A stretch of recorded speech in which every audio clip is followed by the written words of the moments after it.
ইমানি পরীক্ষায় যদি তুমি উত্তীর্ণ হতে পারো, 100-এ 100 যদি মার্ক পেতে পারো, তাহলেই আমি আল্লাহ তোমাকে মুমিন বলে স্বীকৃতি দিয়া আমার জান্নাত তোমাকে দান করে দিব। আসসালামু আলাইকুম ওয়া রাহমাতুল্লাহি ওয়া বারাকাতুহু।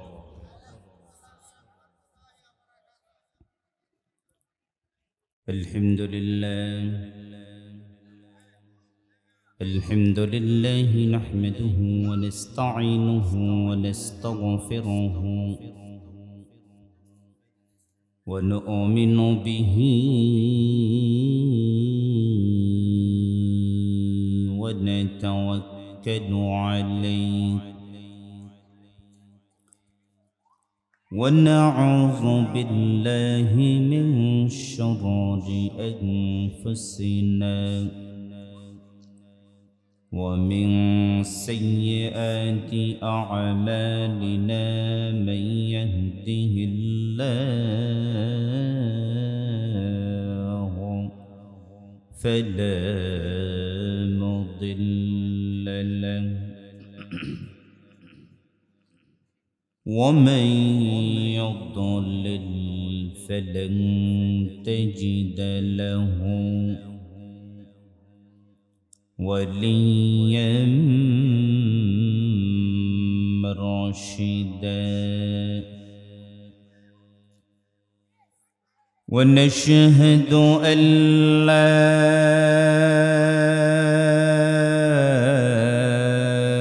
إله إلا الله وحده لا شريك له وأشهد أن محمدًا عبد الله ورسوله الذي أرسله الله بالحق بشيرا ونذيرا وداعيا إلى الله بإذنه وسراجا وقمرا منيرا فقد قال الله تعالى في كلامه المجيد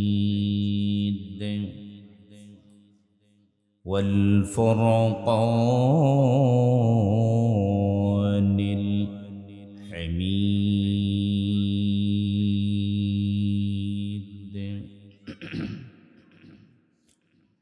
মেহেরবানি করে সকলেই আমার সাথে পড়ুন আউযু বিল্লাহি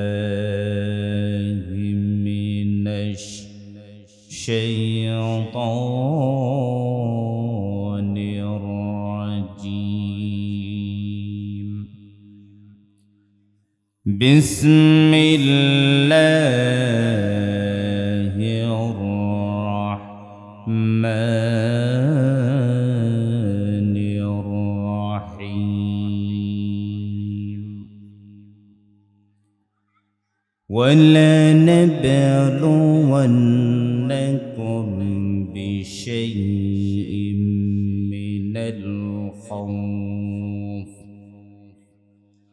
من الخوف والجوع ونقص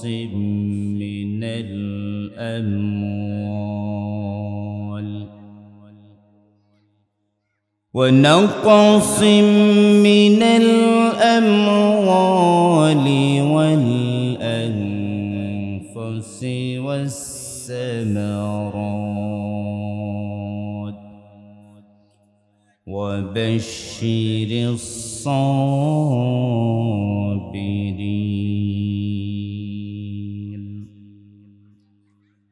الذين إذا أصابتهم مصيبة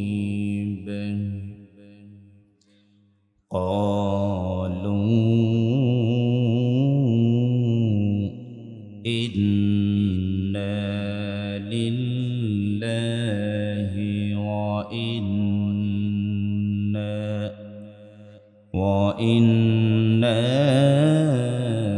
إليه راجعون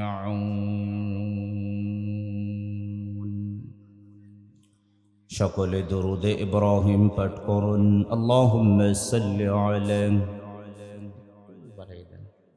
কানে আসতে চায় না, একটু বাড়াই দেন।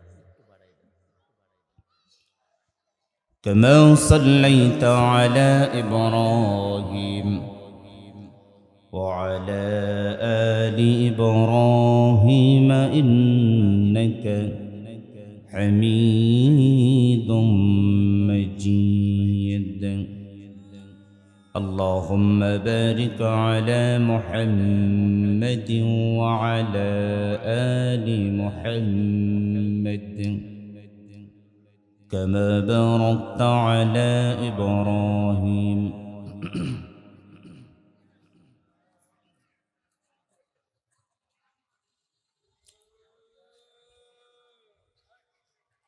اللهم صل وسلم وبارك عليه. الجمعية الإسلامية رحمانية مدرسة হাফেজ ছাত্রদের পাগড়ি প্রদান উপলক্ষে ষষ্ঠ বার্ষিকী তাফসীরুল কোরআন মাহফিলের মুহতারাম মুকাররম সম্মানীয় সভাপতি নন্দিত জননেতা অত্র এলাকার কৃতি সন্তান জনাব মোহাম্মদ দেলওয়ার হোসেন সরকার, আজকের মাহফিলের প্রধান বক্তা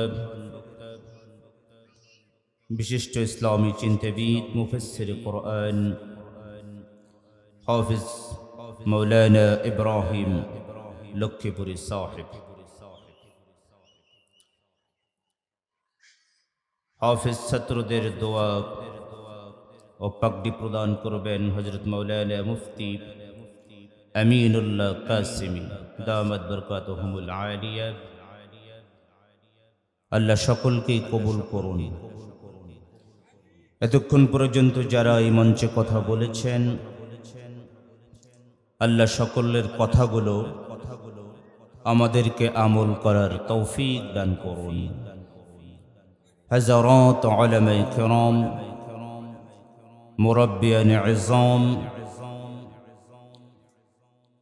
আমার সামনে বসা অত্র এলাকার দিনদার পরহেজগার মুত্তাকি মুসলমান ভাইয়েরা, পর্দার অন্তরালে অবস্থানরত আমার সতী সাধবী মা ও বোনেরা, আমি আপনাদেরকে আবারও সালাম দিচ্ছি। আসসালামু আলাইকুম ওয়া রাহমাতুল্লাহ।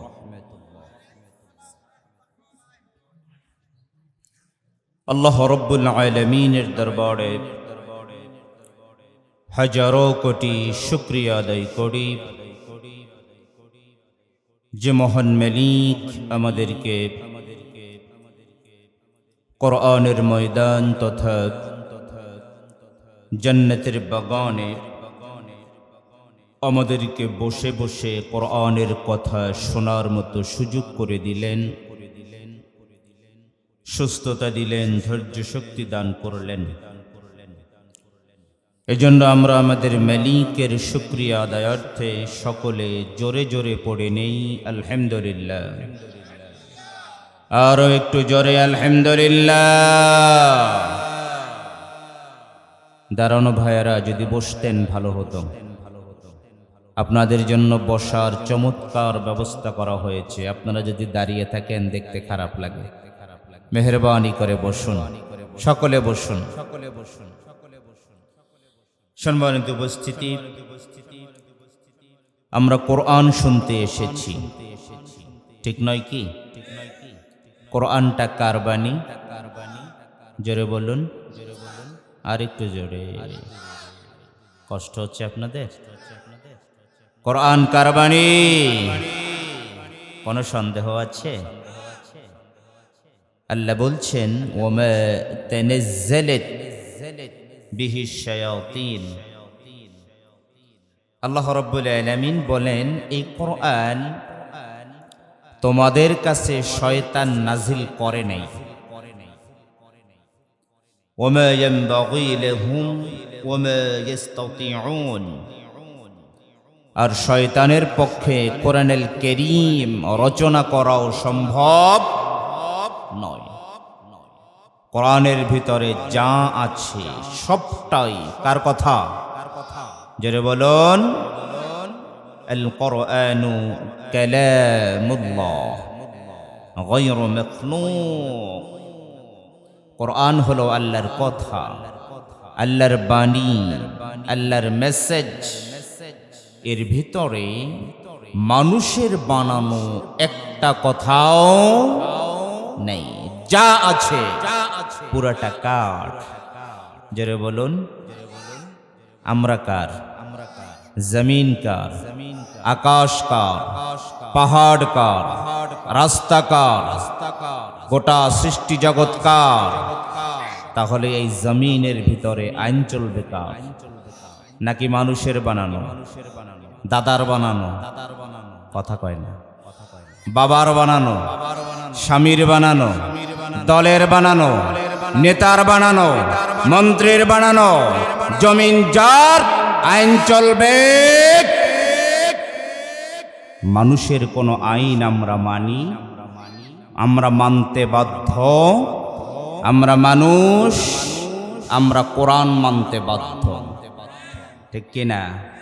কোরআনের আইন ভালো লাগলেও মানতে হবে, ভালো না লাগলেও।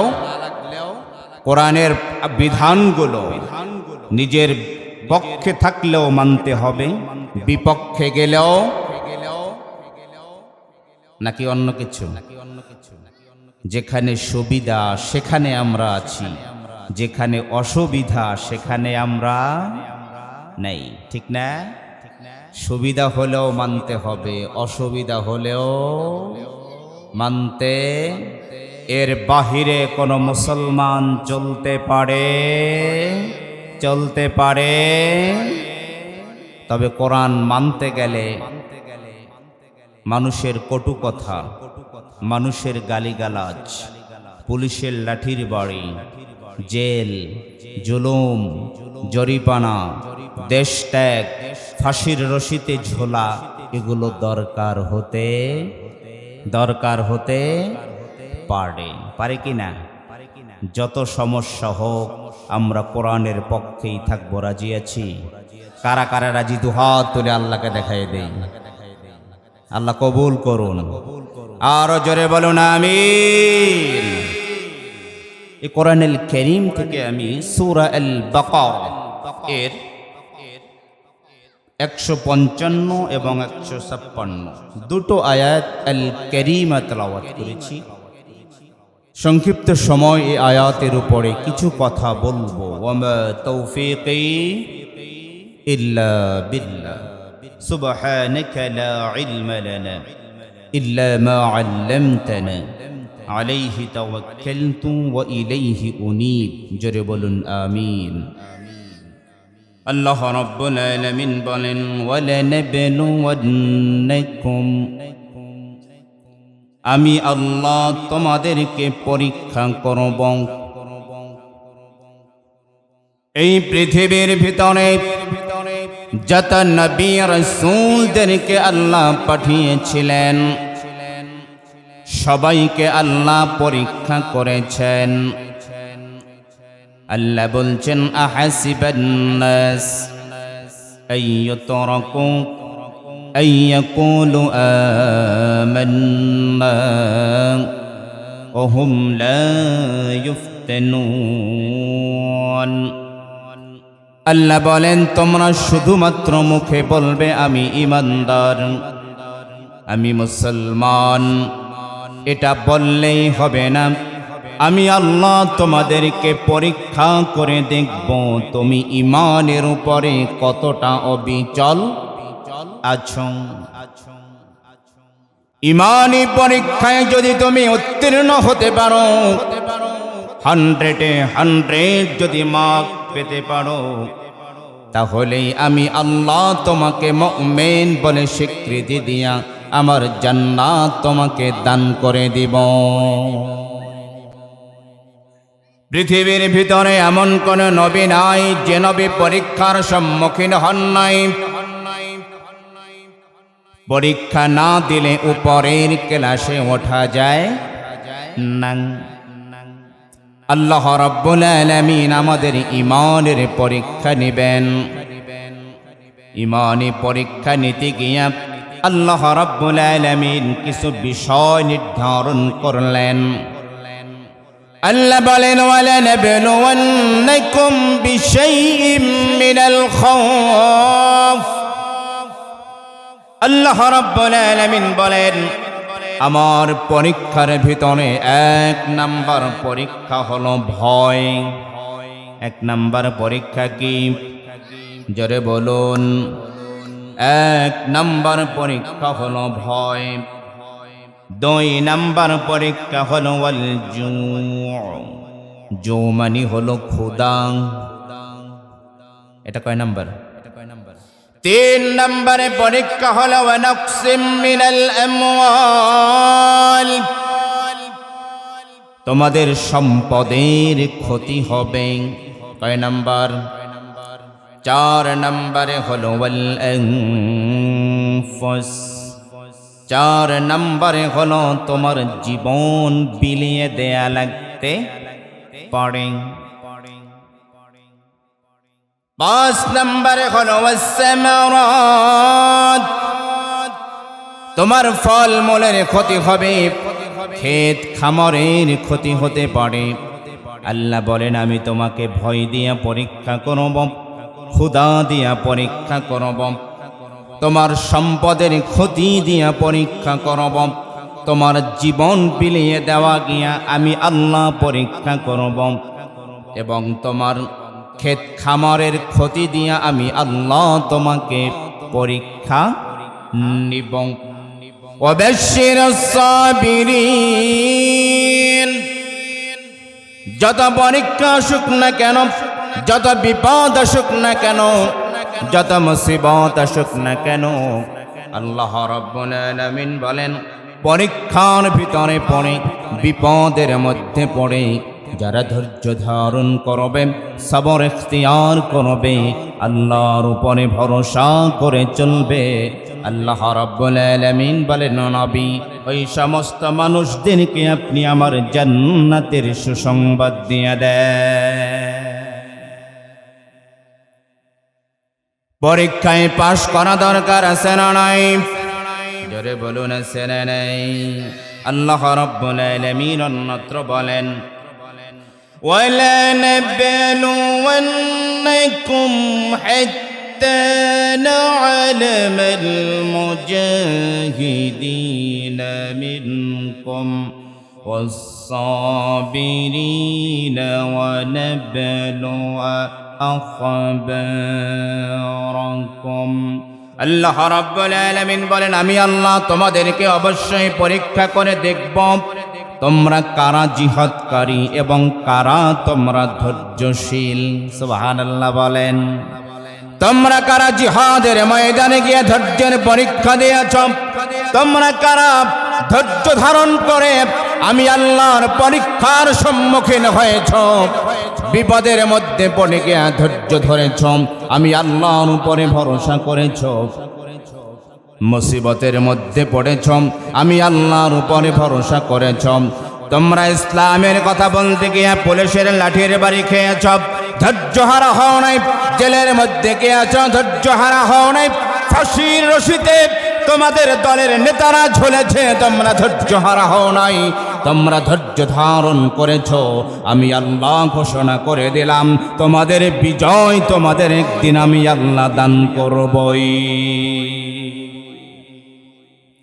ولا تهنوا ولا تحزنوا وأنتم الأعلون إن كنتم مؤمنين। জোরে বলুন আল্লাহু আকবার। আল্লাহ বলেন তোমাদের কোনো ভয় নাই, তোমাদের কোনো চিন্তা নাই। তোমরা যদি মুমিন হতে পারো আমি আল্লাহ তোমাদেরকে অবশ্যই বিজয় দান করব। মুমিনদেরকে বিজয় দেবেন কে? জোরে বলুন কে? আমার বন্ধুরা, আমাদের মনের ভিতরে ভয় আছে না নাই? কথা বলুন।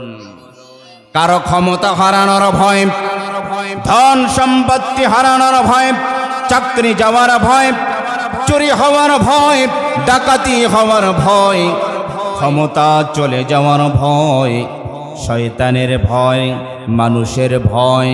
আমাদের মানুষের ভিতরে বিভিন্ন ধরনের ভয় আছে না নাই?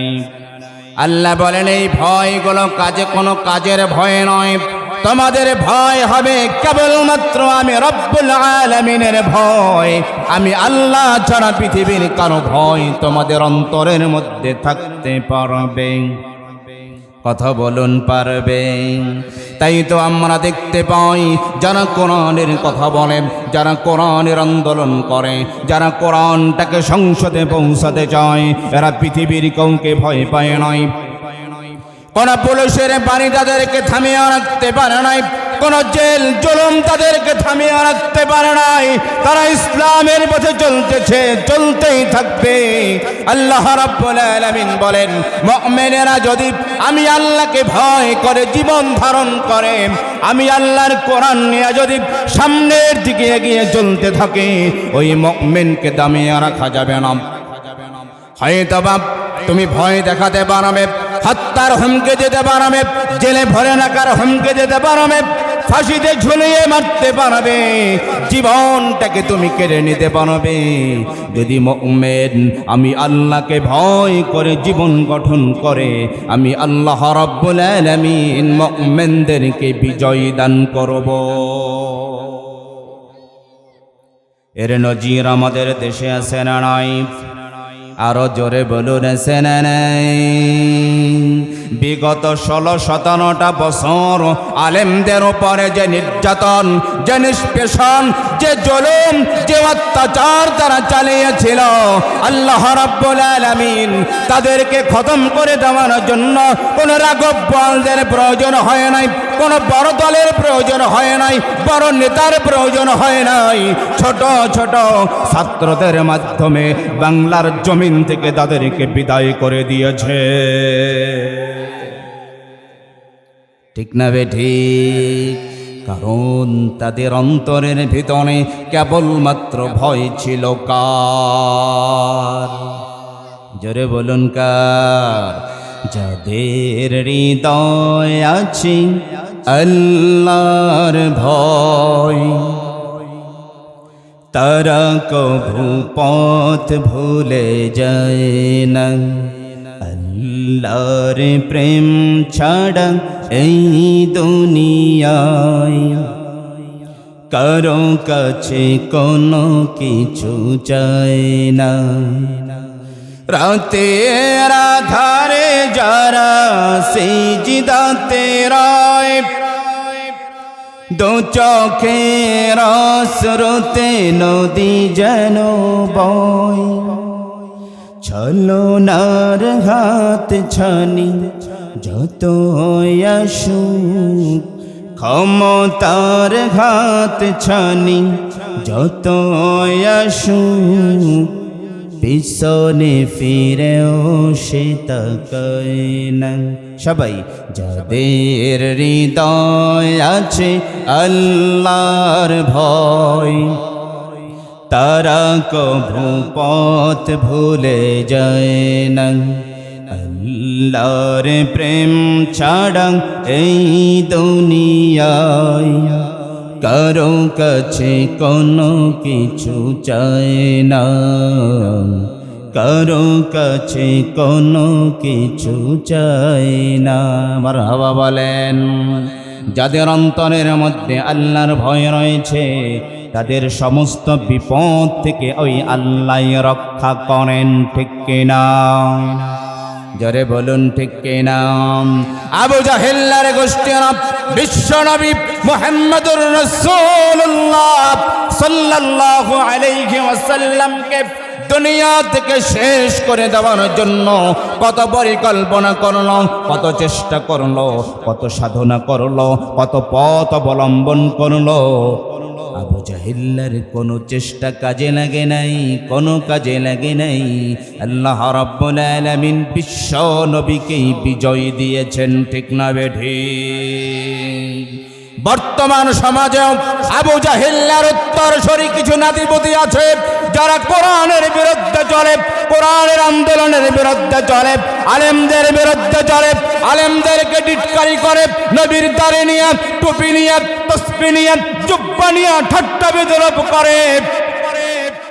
এদেরকে জানিয়ে দিতে চাই, আবু জাহেলের গোষ্ঠীদের যেভাবে ধ্বংস হয়েছিল, মুহাম্মদ সাল্লাল্লাহু আলাইহি ওয়াসাল্লামের যেইভাবে বিজয় হয়েছিল, আবু জাহেলের গোষ্ঠীরা জেনে রাখো, আবু জাহেলের মতো তোমাদেরও শেষ পরিণতি হবে। কারণ কোরআনের সৈনিকদেরকে সাহায্য করেন কে? وكان حقا علينا نصر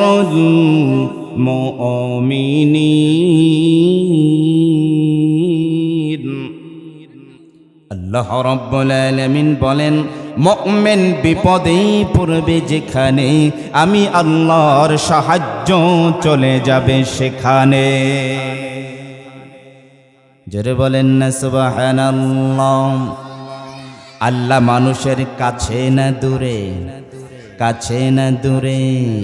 নাহনু আকরাবু ইলাইহি মিন হাবলিল ওয়ারিদ। আল্লাহ রাব্বুল আলামিন বলেন, তোমার শাহরগের চেয়েও অতি নিকটে আমি আল্লাহ তোমার কাছে অবস্থান করি। সুবহানাল্লাহ বলতে ইচ্ছে করলো না?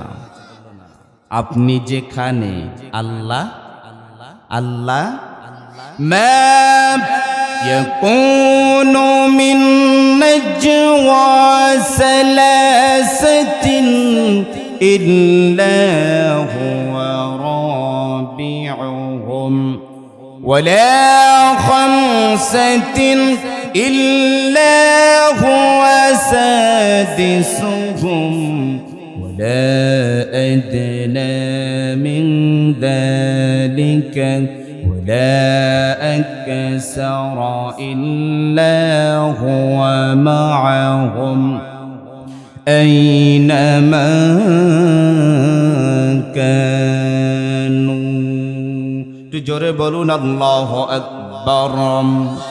আল্লাহ রাব্বুল আলামিন বলেন, মুমিনেরা তোমাদের কিসের ভয়? তোমরা শুনে রাখো, তোমরা যদি সংখ্যায় 3 জন হয়ে থাকো, চিন্তার কোনো কারণ নাই। চতুর্থ নম্বরে আমি আল্লাহ তোমার কাছে আছি। আস্তে করে কোন সুবহানাল্লাহ। সুবহানাল্লাহ কইলে গুনাহ হইতো নি? কিতা হইতো? একটু জোরে কন না সুবহানাল্লাহ। আল্লাহ বলেন, ভয়ের কোনো কারণ নাই। তোমরা যদি সংখ্যায় 3 জন হও, 4 নম্বরে কে? জোরে বলুন, আরো জোরে, আরো জোরে কে? আল্লাহ রাব্বুল আলামিন বলেন, তোমরা যদি সংখ্যায় 5 জন হও। কয়জন? তোমরা যদি সংখ্যায় 5 জন হও, ভয়ের কোনো কারণ নাই। 6 নম্বরে আমি আল্লাহ আছি। আল্লাহ রাব্বুল আলামিন বলেন, যেই সংখ্যা দুটোর কথা আমি বললাম, তোমরা যদি এই সংখ্যার চেয়ে কম হও অথবা বেশিও যদি হও, বান্দা জেনে রাখো, তুমি আছো যেখানে, আমি আল্লাহ আছি ঠিক সেখানে। লা তাহজান ইন্নাল্লাহা মা'ানা। চিন্তার কোনো কারণ নাই, আমি আল্লাহ রাব্বুল আলামিন তোমার সাথে আছি। যাদের সাথে আল্লাহ আছে তাদের কোনো ভয় আছে? আল্লাহ যদি ভয় দিয়া পরীক্ষা করেন, মুমিনদেরকে যতই ভয় দেখানো হোক না কেন, মুমিনেরা যেহেতু আল্লাহকে ভয় করে, এই মুমিন কখনো কোরআন ছেড়ে দূরে যেতে পারে না। ঠিক কিনা? মুমিন কখনো কোরআনের আইনকে ভয় করে না। মুমিন জানে নামাজ যে আল্লাহ ফরজ করেছেন, রোজা যে আল্লাহ ফরজ করেছেন, হজ যে আল্লাহ ফরজ করে দিয়েছেন, চুরি করলে হাত কাটতে হবে, ওই আল্লাহ এই বিধানটা দিয়েছে। ঠিক কিনা? জিনা করলে পরে পাথর মেরে বিদায় করে দাও, আইনটা কার? জরে বলুন কার? মদ খাইলে পরে আশীর্বাদ লাগাও, আইনটা কার? এজন্য মুমিন এই আইনগুলো ভয় করে না। যারা মুনাফিক, যারা নামধারী মুসলমান, যারা সুযোগ বুঝে কথা বলে, যারা মাহফিলের মঞ্চে এসে কোরআনের পক্ষে আহ্বান জানায়, আবার দুর্গা পূজায় গিয়াও দুর্গার কথা বলে, এরাই কেবলমাত্র কোরআনের আইনটাকে ভয় করে। ঠিক না বে ঠিক? আমাদের বাংলাদেশ প্রায় 55 বছর বয়সের বাংলাদেশ। এই বাংলাদেশের ভিতরে 90 থেকে 92% মুসলমান। এই 92% মুসলমানের ঘুম ভাঙে সকালবেলা মসজিদ থেকে মুয়াজ্জিনের আজানের কণ্ঠে, আজানের ধ্বনিতে ঘুম ভাঙে। যেই মুসলমানের ঘুম ভাঙে আজানের ধ্বনিতে, ওই মুসলমানের ভিতরে আবু জাহিল্লার উত্তরসূরি মুনাফিক মার্কা কিছু মুসলমান আছে, যারা কোরআনের আইনের বিরুদ্ধে কথা বলে। আছে না নাই? এরা আল্লাহকে ভয় করে না, এরা ক্ষমতাকে ভয় করে। ঠিক না বে ঠিক? এরা চায় ক্ষমতা, এরা চায় টাকা, এরা চায় অধিকার, এরা চায় রাজত্ব, এরা চায় ক্ষমতার পাহাড়। আর যারা মুমিন তারা ক্ষমতার পাহাড় চায় না, এরা আল্লাহর জান্নাতে যেতে চায়। ঠিক কিনা? যারা ক্ষমতাকে টিকিয়ে রাখতে চায়, তারা বলে চুরি করলে যদি হাত কেটে দেওয়া হয়, তাহলে ওই লোকটা ভোট দিব কেমনে? কথা কয় না? ঠিক না? হাত যদি না থাকে ভোট দেব কেমনে? তাই তারা চোরের পক্ষে কথা বলে। আসলে মূলত কথা এটা নয়, কারণ তারা জানে কোরআনের বিধান আস-সারিকু ফাকতউ আইদিয়াহুমা। চোর পুরুষ হোক অথবা নারী হোক, চুরি করলে হাত কাটো, এই বিধান যদি চালু হয়ে যায়, তাহলে মসজিদের জুতা চোরের হাত কাটা হবে, মুরগি চোরের হাত কাটা হবে না, নারিকেল ডাব চোরের হাত কাটা হবে না। তারা জানে তাদের মতো কোট পরা, প্যান্ট পরা, টাই পরা, শার্ট পরা, যারা এসি রুমের মধ্যে বসে যাদের কোটি কোটি টাকা কলমের খোসা দিয়ে দিয়ে পকেটে ভরে ব্যাংকে জমা করে, সুইস ব্যাংকে জমা করে, তারা জানে এই চোরের হাত কাটো বিধানটা যদি চালু হয়ে যায়, তাদের হাতটাই সবার আগে কাটা পড়বে।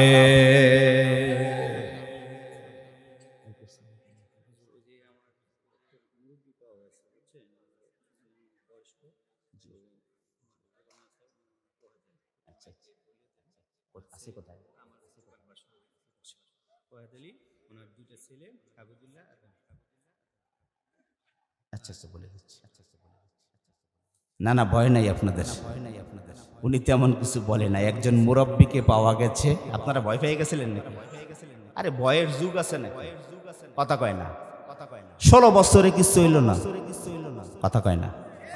কিছু হয়েছে? হ্যাঁ, এখনের ওয়াজের চাইতে তখন ওয়াজ আরো গরম বেশি ছিল। একজন মুরব্বী ওয়াহেদ আলী নাম, তাকে পাওয়া গেছে, এই সাইডে আছে। যদি কোনো সহৃদয়বান ব্যক্তি বা তার পরিবার যদি খুঁজে না পান তাহলে মাহফিলের পাশে আসে যোগাযোগ করে নিয়ে যাবেন। আমার বন্ধুরা, যে কথা বলতেছিলাম, আল্লাহর বিধান যদি চালু হয়ে যায়। আসেন স্যার।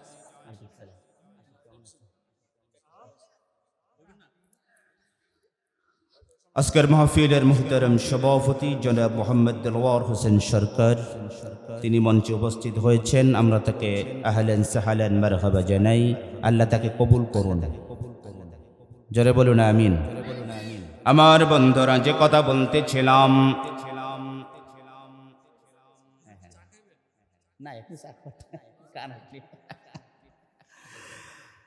আমি খাইলে তো সবারই খাওয়া লাগবে।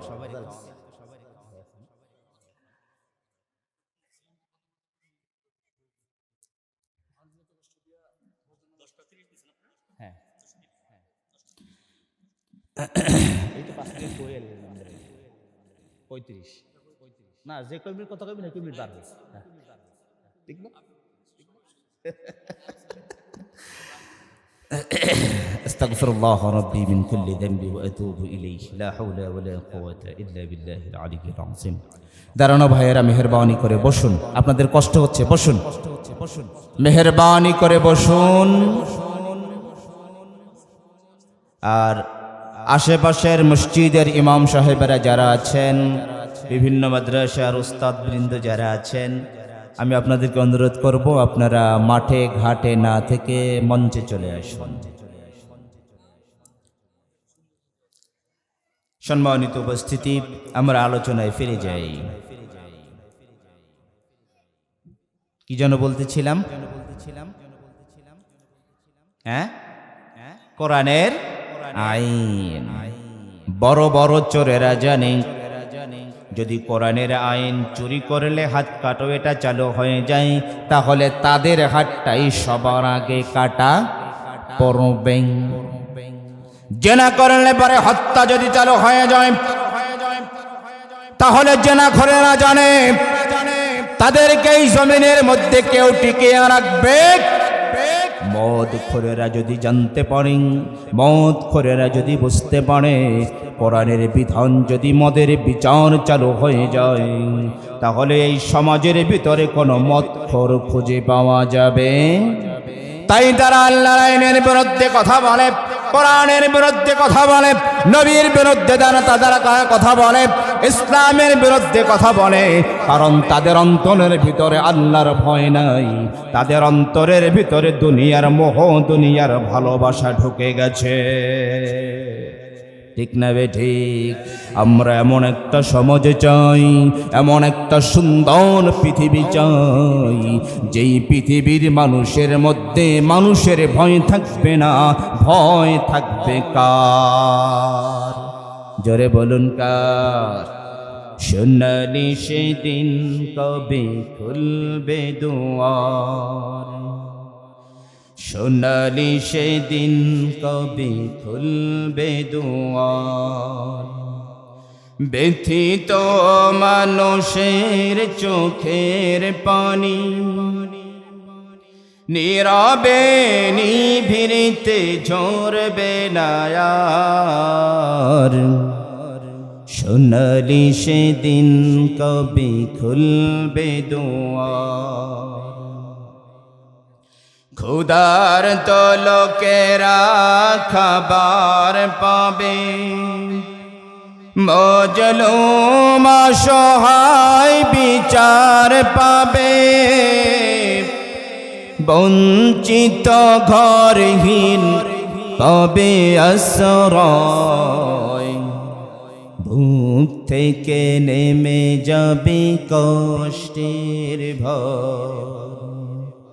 ব্যথিত মানুষের চোখের পানি নীরবে নিভৃতে ঝরবে না আর। সোনালি সেদিন কবে খুলবে দুয়ার। পবিত্র আলোতে ভরবে ওঠো, হিংসা ক্রোধ হবে বন্ধ, মানুষ মানুষ হবে মধুর স্বজন, ছুটবে মৃগ নাভিগন্ধ। উপকারী মানুষের বনের ভয়, দেশ ভরে উঠবে সবুজ রাঙায়। ইনসাফ আদলের সজীব ধরায়, দূর হয়ে যাবে সকল ধর। ব্যথিত মানুষের চোখের পানি, নীরবে নিভৃতে ঝরবে না আর। সোনালি সেদিন কবে খুলবে দুয়ার, সোনালি সেদিন কবে খুলবে দুয়ার, সোনালি সেদিন কবে খুলবে দুয়ার। জোরে বলুন আমিন। আমার বন্ধুরাম, এক নম্বরে আল্লাহ রাব্বুল আলামিন ভয় দিয়া পরীক্ষা করবেন। আমরা পৃথিবীর কাউকে ভয় করব না, আমরা ভয় করব কাকে? জোরে বলুন কাকে? এক আঙ্গুল উঁচু করে বলুন তো আল্লাহ। দুই নম্বরে আল্লাহ বলেন ওয়াল জু, আমি আল্লাহ তোমাদেরকে ক্ষুধা দিয়ে পরীক্ষা করব। আমাদের ক্ষুধা আছে না নাই? জোরে বলুন আছে না নাই? আমাদের পেটের ভিতরে ক্ষুধা, আমাদের মনের ক্ষুধা, আমাদের চাহিদার ক্ষুধা, টাকা পয়সার ক্ষুধা, ক্ষমতার ক্ষুধা, অহংকারের ক্ষুধা, সম্পদ প্রভাব প্রতিপত্তির ক্ষুধা, বংশের ক্ষুধা, আমার চিনো আমি কেডা। ক্ষুধা আছে না নাই? কথা কয় না। অনেক ক্ষুধা আমাদের, এমন ক্ষুধা আমাদের পেটের মধ্যে রয়েছে, আমরা রডগুলো, সরকারি রডগুলো খাইয়া ফেলাই, হজম হয়ে যায়। সিমেন্ট বালু খাইয়া ফেলাই, হজম হয়ে যায়। রাস্তার কালবাটগুলো খাইয়া ফেলাই, হজম হয়ে যায়। বড় বড় বিল্ডিংগুলো খেয়ে ফেলাই, হজম হয়ে যায়। ঠিক না বেঠিক? এত ক্ষুধা আল্লাহ আমাদেরকে দিয়েছেন। আল্লাহ রাব্বুল আলামিন বলেন, তোমরা যদি তোমাদের ওই ক্ষুধাগুলোকে কন্ট্রোল করতে না পারো, তাহলে তোমরা মুমিন হতে পারবে না, মুমিন হতে পারবে না। আল্লাহর নবী বলেন, তোমাদের যদি অসুখ হয়, তোমাদের যদি জ্বর হয়, তোমাদের যদি ঠান্ডা হয়, আল্লাহ রাব্বুল আলামিন তোমাদের অসুস্থতার মাধ্যমে তোমাদেরকে মাফ করে দিবে। অবান্ধ খেতে হবে বাঁচার তাগিদে। এত খাওয়া খাওয়া যাবে না যেই খাওয়াগুলো হজম করা যায়। তবে বন্ধু মনে রাখতে হবে রিজিকের মালিককে। জোরে বলুন কে? ওয়া মিন দাব্বাতিন ফিল আরদি ইল্লা আলাল্লাহি রিজকুহা। তুই জোরে বলুন আল্লাহু আকবার। আল্লাহ রাব্বুল আলামিন বলেন, এই পৃথিবীর ভিতরে যত প্রাণী রয়েছে, আমি আল্লাহ রাব্বুল আলামিন সমস্ত প্রাণীদের রিজিকের ব্যবস্থা করে দিয়েছি। জোরে বলুন না সুবহানাল্লাহ। এই পৃথিবীর ভিতরে যত প্রাণী আছেন, কেবলমাত্র মানুষ তার খাদ্যের গুদাম করে, কেবলমাত্র মানুষেরা খাদ্য জমা করে রাখে। পৃথিবীর অন্য কোনো প্রাণী খাদ্য জমা করে রাখে না। সকালবেলা পাখিগুলো তার ঘর থেকে বের হয়ে যায়, মাছগুলো তার জায়গা থেকে সমুদ্রে বের হয়ে যায়, অন্যান্য প্রাণীগুলো ঘর থেকে বের হয়ে যায়। আল্লাহ রাব্বুল আলামিন বলেন, সমস্ত প্রাণীদের পেটটাকে ভরপুর করায়া আমি আল্লাহ রাব্বুল আলামিন তাদের আবার ঘরে পৌঁছায়া দে। এত চাহিদা কেন, এত খাওয়া কেন? আল্লাহ বলেন, দুনিয়ায় তোমাদের পেটের ক্ষুধা শেষ হবে না। ওয়ালাকুম ফিহা মা তাশতাহি আনফুসুকুম ওয়ালাকুম ফিহা মা তাদউন। আল্লাহ রাব্বুল আলামিন বলেন, বান্দারা শুনে রাখো, তোমাদের দুনিয়ায় চাহিদা পূরণ হবে না। তোমরা যখন জান্নাতের মধ্যে চলে আসবে, আমি আল্লাহ রাব্বুল আলামিন তোমাদের সমস্ত চাহিদাগুলো পূরণ করে দিব। জোরে কন্না সুবহানাল্লাহ। খেতে হবে বাঁচার তাগিদে। কিসের তাগিদে? তবে খাওয়ার ক্ষেত্রে হালালটা নির্ধারণ করতে হবে। আল্লাহ বলে, লা তাকুলু আমওয়ালাকুম বাইনাকুম বিল বাতিল।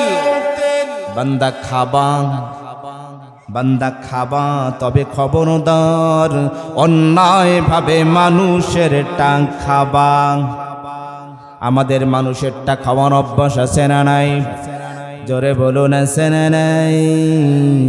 এমন খাওয়া খায়, এলাকায় নতুন বাড়ি করবে টাকা দাও, এলাকায় ব্যবসা করবে টাকা দাও, গার্মেন্টস করবে টাকা দাও, এটা করবে টাকা দাও, সরকারি রাস্তা করবে, নেতারা কিছু দাঁড়াইয়া যায় টাকা দাও। এরকম লোক আছে না নাই? পরের সম্পদের প্রতি লোভ আমাদের আছে না নাই?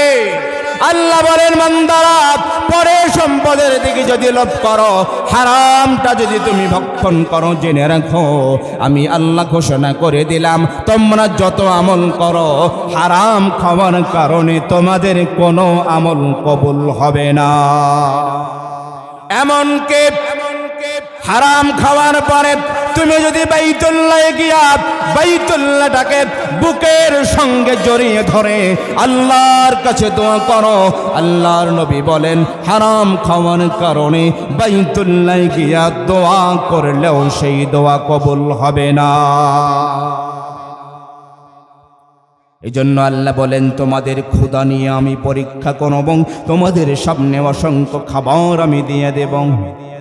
মনে করেন, আমি যদি কোনো বড় পর্যায়ের চাকরি করতাম, আমার সামনে অনেকগুলো ফাইল নিয়ে হাজির, আর খামের মধ্যে করে 1000 টাকার নোটগুলো ধরে আছে, 2 হাতে 2 বান্ডিল, 2 লাখ টাকা। আমাকে বলতেছে, স্যার সিগনেচারটা করলেই 2 লাখ আপনার।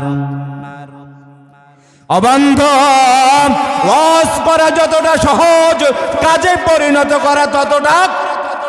আমি বলতেই পারি আমি ঘুষ খাই না, সুদ খাই না, কারণ আমারও তো কেউ দেয়, কথা কয় না, দেয়। যদি কোনো কারণে আমি কোনো ক্ষমতাশীল হতাম আর আমার একটা সিগনেচার নেওয়ার জন্য 2 খামের মধ্যে 2 লাখ নিয়ে হাজির হয়ে যাইত, সিগনেচার করলেই 2 লাখ। আল্লাহ বলে, তোমার সামনে খাওয়ান আসবে, কিন্তু খাওয়া যাবে না, খাওয়া যাবে না। লা তাকুলু আমওয়ালাকুম বাইনাকুম বিল বাতিল। অন্যায়ভাবে খাওয়া যাবে না। তোমরা তোমাদের ক্ষুধাকে নিবারণ করবে। তোমরা যদি সৎভাবে তোমাদের হালাল ইনকামের মাধ্যমে যদি তোমরা চলতে পারো, হারামটাকে বর্জন করে দিয়া তোমরা যদি তোমাদের চাহিদার ক্ষুধা নিভাতে পারো, আমি আল্লাহ রাব্বুল আলামিন তোমাকে আমার জান্নাতটা দিয়া দিব। 3 নম্বরে হলো সম্পদের ক্ষতি। ওয়া নাকসিম মিনাল আমওয়াল। সম্পদের ক্ষতি এমনও হতে পারে, আপনার টাকা হারিয়ে গেছে, চুরি হয়ে গেছে, ডাকাতি হয়ে গেছে, ছিনতাই হয়ে গেছে, রাহাজানি হয়ে গেছে, লুটতরাজ হয়ে গেছে, মানুষেরা দখল করে নিয়ে গেছে। আল্লাহ বলেন তুমি ধৈর্য ধারণ করো, ধৈর্য ধারণ করো। ইসলামের পক্ষে চলার কারণে তোমার যদি সব কিছু বিলীন হয়ে যায়, ভয়ের কোনো কারণ নাই, ভয়ের কোনো কারণ নাই। আমি আল্লাহ রাব্বুল আলামিন তোমাকে জান্নাতে নিয়ে তোমার চাহিদা পূরণ করে দিব। 4 নম্বরে হলো জানের ক্ষতি। কিসের ক্ষতি? জীবনের ক্ষতি। ও বন্ধু, ইসলামী ইতিহাসগুলো যদি আমরা পড়ি, কোরআন হাদিস যদি আমরা পড়ি, তাহলে আমরা জানতে পারি ইসলামকে বিজয়ী করার জন্য, সুন্নাতে নববী টিকিয়ে রাখার জন্য আল্লাহর নবীর সাহাবীরা অসংখ্য অসংখ্য সাহাবীরা, অসংখ্য ইসলামের কর্মীরা কোরআনের জন্য জীবন দিয়েছেন। এরকম নজির আছে না নাই? কথা বলো না, সেনা নাই? ইসলামটা একদিনে পরিণত পায় নয়, একদিনেই কোরআনটা আল্লাহ নাজিল করে দেয় নাই, একদিনেই কোরআনের বিধানগুলো আল্লাহ নাজিল করে নাই। ইসলামটাকে বিজয়ী করার জন্য, কোরআনটাকে বিশ্বব্যাপী ছড়িয়ে দেওয়ার জন্য, ইসলামের বিধানগুলো গোটা পৃথিবীতে ছড়িয়ে দেওয়ার জন্য, ইসলামের আইনগুলো বাস্তবায়ন করার জন্য অসংখ্য সাহাবীদের জীবন দেওয়া লেগেছে। কথা কয় না? জোরে বলেন ঠিক কিনা? আমির হামজার কলিজা লেগেছে, ইমাম হুসাইনের কল্লা লেগেছে, হযরতে তালহার বুকের ভিতরে 70টা তীর নেওয়া লেগেছে, হযরতে সাআদকে টুকরা টুকরা করে ফেলে দেওয়া হয়েছে, বেলালকে মরুভূমির ভিতরে শোয়া দিয়ে নির্যাতন করা হয়েছে, উমাইয়া লোহা গরম করে জিহ্বা পুড়ে দিয়েছে, আম্মার ইবনে ইয়াসারের পরিবারকে আবু জাহাল ধ্বংস করে দিয়েছে, শেষ করে দিয়েছে, শহীদ করে দিয়েছে। বিশ্বনবীর মাথার ভিতরে লোহার হেলমেট ঢুকেছেন, শরীর থেকে রক্ত ঝরেছে, দন্দন মোবারক শহীদ হয়েছে। এরপরে এই ভূখণ্ডের ভিতরে, জমিনের ভিতরে ইসলামটা বিজয়ী হয়েছে। ঠিক কিনা? জোরে বলুন ঠিক কিনা? আর আপনি মনে করতেছেন হালুয়া রুটি খাবো, শুধুমাত্র নামাজ পড়ব, রোজা রাখব, টাকা হইলে যাকাত দিব, হজ করব, আর আল্লাহর জান্নাতে চলে যাব। আল্লাহ বলে না না না, আমি আল্লাহ যেইভাবে আকিমুস সালাহ বলে নামাজটা ফরজ করে দিয়েছি, কুতিবা আলাইকুমুস সিয়াম রোজাকে ফরজ করে দিয়েছি, হজটাকে ফরজ করে দিয়েছি, আকিমুদ্দিন বলে ইসলামটা কায়েম করাও তোমাদের জন্য ফরজ করে দিয়েছি। ইসলামটা কায়েম করতে গেলে হয়তো বা মার খাইতে হবে, হাত পা বিকলাঙ্গ হতে পারে, জেলে যাওয়া লাগতে পারে, ফাঁসির রশিতে ঝোলা লাগতে পারে, তবু বান্দা তোমরা জীবনের পরোয়া করবে না, জীবনের মায়া করবে না। জীবন আছে যতদিন আল্লাহর ফয়সালা হলে চলে যেতে হবে। দুনিয়া ক্ষণস্থায়ী, এখানে চিরকাল থাকা যাবে না, থাকা সম্ভব নয়। তাই জীবন যেহেতু চলে যাবে, কোরআনের পক্ষেই যেতে হবে। ঠিক কিনা? আমাদের জীবন, আমাদের সম্পদ, আমাদের যা কিছু আছে সব কিছু ইসলামের জন্য, কোরআনের জন্য বিলিয়ে দিতে রাজি আছে না নয়?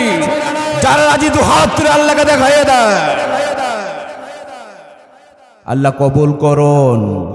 আরো জোরে বলুন আমিন।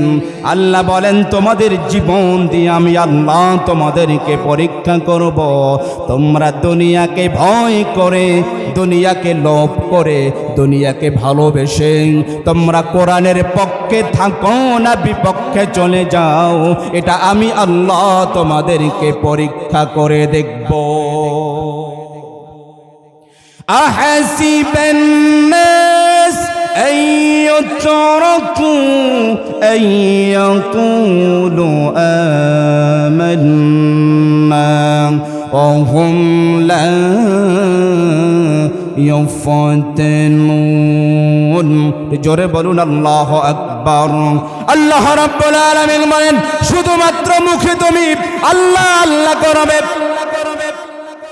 আজান হলে পরে নামাজ পড়বে, রোজা রাখবে, হজ করবে, যাকাত দিবে, আর তুমি মনে করবে তুমি মুসলমান মুমিন হয়ে গেছো। আল্লাহ বলে, না না না, আমি আল্লাহ তোমাদেরকে অবশ্যই পরীক্ষা করব।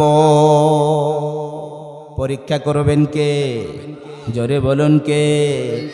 আল্লাহতে যার পূর্ণ ঈমান,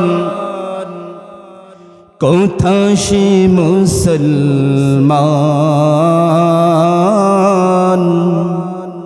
কোথা সে মুসলমান, কোথা সে আরিফ অভেদ জাহান, জীবন মৃত্যু জ্ঞান, কোথা সে মুসলমান,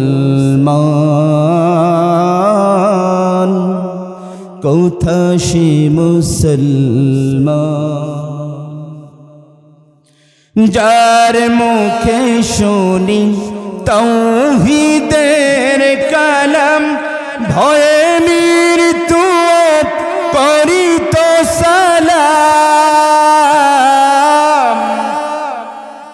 যার দিন দিন রবে কাঁপিত দুনিয়া, জিন পরি ইনসান, কোথা সে মুসলমান, কোথা সে মুসলমান। স্ত্রী পুত্র রে আল্লাহরে সপি, জেহাদে যে নির্ভীক, এসে কোরবানি দিত প্রাণ, আজ তারা মাগভি। কোথা সে শিক্ষা আল্লাহকে ছাড়া, ত্রিভুবনে ভয় করিত না যারা, আজাদ করিতে এসেছিল যারা, হাতে লয়ে কোরআন, কোথা সে মুসলমান,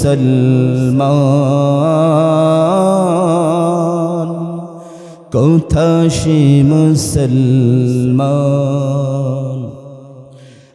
আল্লাহতে যার পূর্ণ ঈমান, কোথা সে মুসলমান,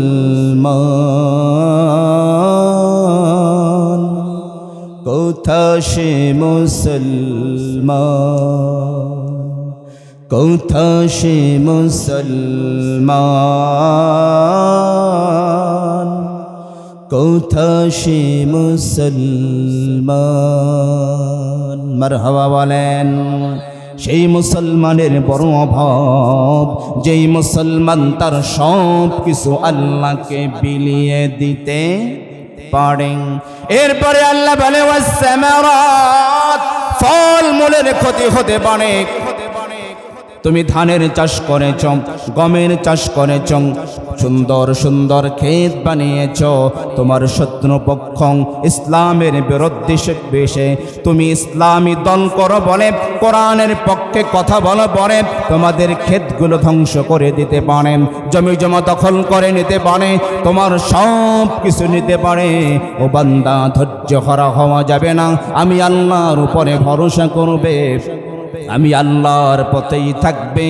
ও নবী আপনি ঘোষণা দিয়ে দেন ওয়াবাশশিরিস সাবিরিন, যারা ভয় পেলে পরে ধৈর্য ধারণ করে, ক্ষুধার মধ্যে ধৈর্য ধারণ করে, সম্পদ হারালে পরে ধৈর্য ধারণ করে, জীবন চলে যেতে চাচ্ছে ধৈর্য ধারণ করে, ফলমূল সব শেষ হয়ে যাচ্ছে ধৈর্য ধারণ করে। ও নবী আপনি ঘোষণা দিয়ে দেন আমি আল্লাহ তাদেরকে জান্নাতের সুসংবাদ দিয়ে দিলাম। কারণ হলো আল্লাযীনা ইযা আসাবাতুহুম মুসিবাতুন ক্বালু ইন্না, পড়েন সবাই, ইন্না লিল্লাহি ওয়া ইন্না ইলাইহি রাজিউন। যাদের উপরে বিপদ আসে, মুসিবত, যারা বলে আমরা হলাম আল্লাহর, আবার আমাদেরকে ওই আল্লাহর কাছেই চলে যেতে হবে। জীবন আছে, থাকবে না, চলে যাব কার কাছে? এজন্য আমরা কোরআনটাকে মেনে চলব, রাজি আছি তো মুসলমান? নারে তাকবীর, আর জোরে লিল্লাহি তাকবীর। আজকের মাহফিলের প্রধান বক্তা হযরতুল আল্লাম হাফিজ মাওলানা ইব্রাহিম লক্ষ্মীপুরী সাহেব, তিনি মঞ্চে উপস্থিত হয়েছেন। আমরা শুকরিয়া আদায় করি, সকলে বলি আলহামদুলিল্লাহ। তিনি কিছুক্ষণের মধ্যেই আলোচনা করবেন কোরআন এবং হাদিসের আলোকে। আমি সকলকে অনুরোধ করব, দাঁড়ানো ভাইয়ারা, রাস্তাঘাটে যে যেখানে দাঁড়িয়ে কোরআনের কথা শুনছেন, আপনাদের জন্য চমৎকার ব্যবস্থা করা হয়েছে। আপনারা দাঁড়িয়ে না থেকে সকলেই বসে পড়ুন এবং কোরআন হাদিসের আলোচনা মন্ত্রমুগ্ধ হয়ে শুনুন। আল্লাহ সকলকে কবুল করুন। আমি দোয়া চাই, আমার জন্য দোয়া করবেন। আমি আপনাদের কাছেই থাকি, এখানে খুব কাছে। যদি আবার কখনো সুযোগ হয়, ইনশাআল্লাহ আবার কথা হবে কোরআনের আলোকে, হাদিসের আলোকে, ইনশাআল্লাহ। সর্বশেষ আহ্বান জানাই, তাআলাউ ফি জিলালিল কোরআন। আপনি যেখানেই থাকুন, যে সংগঠনেই থাকুন, যে দলই করুন না কেন, আপনি কোরআনের ছায়াতলে চলে আসুন। কিসের ছায়াতলে? কিসের ছায়াতলে? একমাত্র সংবিধান মুসলমানদের জন্য আল কোরআন। আমরা কোরআন মেনে চলবো ইনশাআল্লাহ। আমরা বিপদে ভয় পাবো, মুসিবতে ভয় পাবো, জীবন চলে গেলে ভয় পাবো, সম্পদ ক্ষয় হলে ভয় পাবো, আমাদের অন্তরে ভয় থাকবে কার? আমরা আল্লাহকে ভয় করে চলবো ইনশাআল্লাহ। হাযা মা ইনদি ওয়ালা ইলমু ইনদাল্লাহ আলাইহি তাওয়াক্কালতু ওয়া ইলাইহি উনীব। আসসালামু আলাইকুম ওয়া রাহমাতুল্লাহি তাআলা ওয়া বারাকাতুহু।